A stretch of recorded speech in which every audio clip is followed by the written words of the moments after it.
Est-ce que tu as déjà eu des questionnements au sujet de l'évolution du Big Bang? Puis est-ce que tu as déjà eu des doutes ou des questionnements à ce sujet-là? D'après le monde, nous sommes le fruit d'accidents de la nature. Nous sommes des singes qui ont évolué et la Terre a existé grâce à un phénomène appelé le Big Bang. Suite à cela, vu qu'on pense que notre vie n'a aucun but, que nous sommes le fruit du hasard, on nous enseigne à profiter au maximum de la vie. Donc là, on peut essayer plein de choses, on peut tomber dans l'alcool, on peut essayer des drogues, on peut essayer d'avoir des relations sexuelles pour essayer de rechercher un plaisir. Mais au fond, notre cœur est vide. C'est pas ces choses-là qui remplissent notre cœur.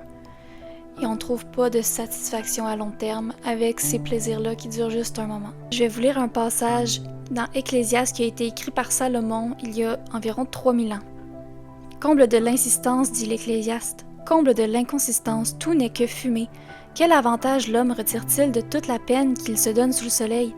Une génération s'en va, une autre arrive, et la terre est toujours là. Le soleil se lève, le soleil se couche, il soupire après l'endroit d'où il se lève de nouveau. Le vent se dirige vers le sud, tourne vers le nord, puis il tourne encore et reprend les mêmes circuits. Tous les fleuves vont à la mer, mais la mer n'est pas remplie et ils continuent d'aller vers leur destination. Tout est en mouvement, plus qu'on ne peut le dire. L'œil ne sera jamais rassasié de voir et l'oreille ne sera jamais remplie au point de ne plus pouvoir écouter. Ce qui a existé, c'est ce qui existera. Et ce qui s'est fait, c'est ce qui se fera. Il n'y a rien de nouveau sous le soleil. Si l'on dit à propos de quelque chose, « Regarde, ceci c'est nouveau », en réalité, cela existait déjà dans les siècles précédents. On ne se souvient pas de ce qui est ancien, et ce qui arrivera par la suite ne laissera pas de souvenirs chez ceux qui vivront plus tard. Il écrit ce livre après avoir tout essayé et beaucoup obtenu, finissant par découvrir que le bonheur ne se trouve qu'en Dieu. Lorsqu'on continue, dans la lecture, il est écrit « Moi, l'Ecclésiaste, j'ai été roi d'Israël à Jérusalem, j'ai appliqué mon cœur à rechercher et à explorer par la sagesse tout ce qui se fait sous le ciel. » Il parle ensuite de l'inconsistance des plaisirs.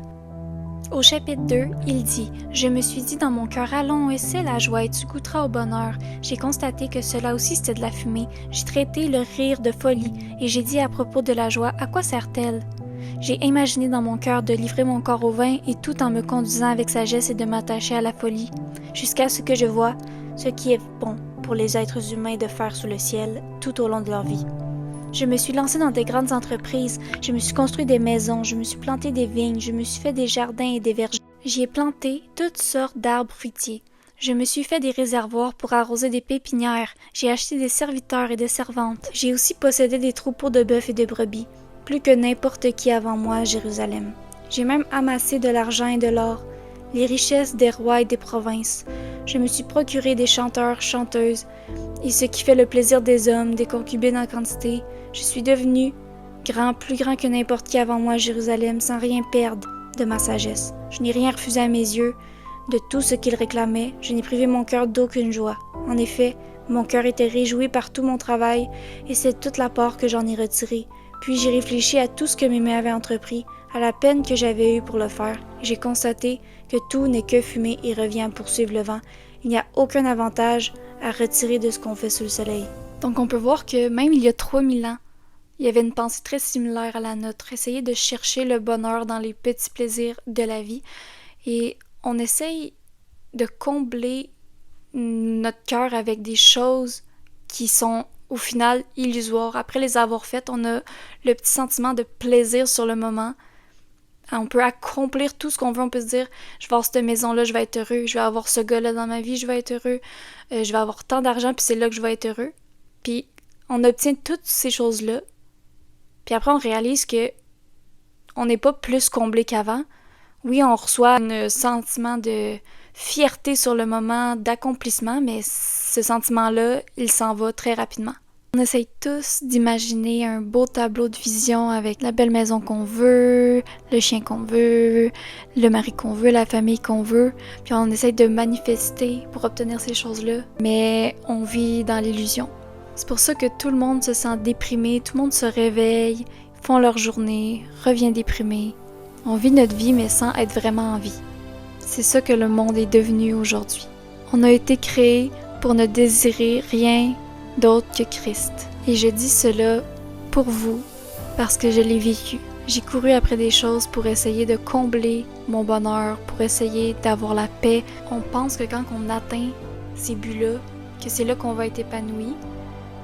Mais croyez-moi, votre âme va rester vide. La seule chose qui peut nous combler, c'est Dieu, c'est Jésus. Dieu a tellement plus à vous offrir que ces choses dans lesquelles vous poursuivez. Le but de la vie, ce n'est pas courir après des plaisirs. Le but de la vie, c'est de chercher Dieu, d'avoir une relation avec lui. Poursuivre le plaisir, c'est comme courir après une bête. Ensuite, elle se retourne et elle vous dévore. Le diable y travaille, mais notre chair aussi. Elle nous fait avoir ces désirs mauvais-là.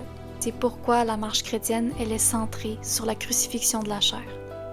On veut marcher selon l'esprit pour ne pas accomplir le désir de la chair. Si on donne la priorité aux choses de la chair, aux désirs de notre chair, nous sommes en opposition avec Dieu. C'est nous qui érigeons une barrière entre Dieu et nous.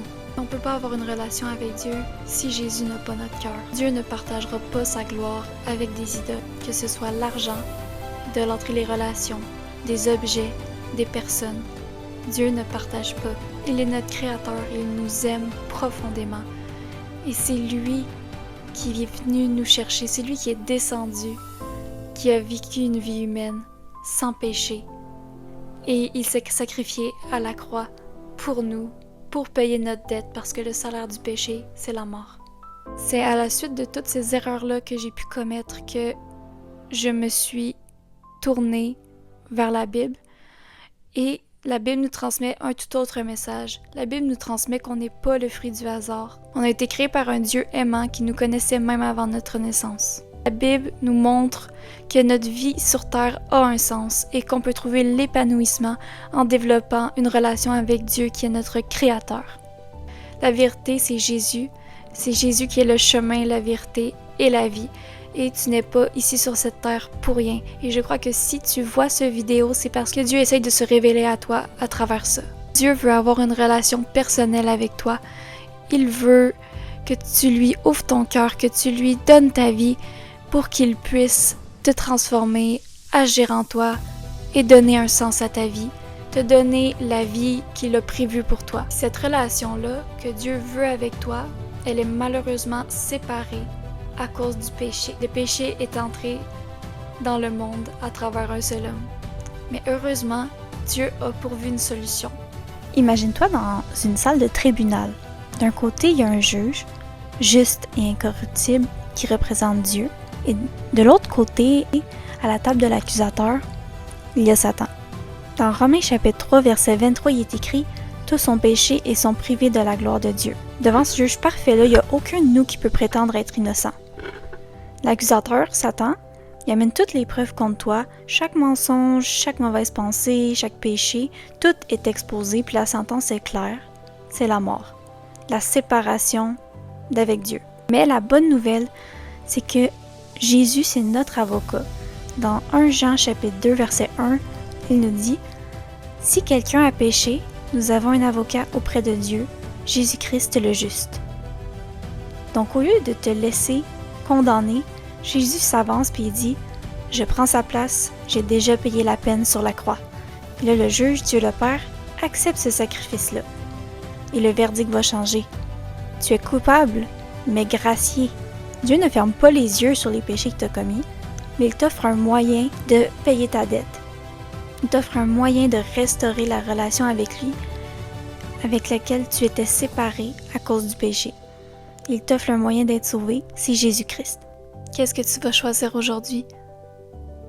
Rester loin de Dieu ou retourner dans ses bras de Père aimant qui attend que tu retournes à la maison?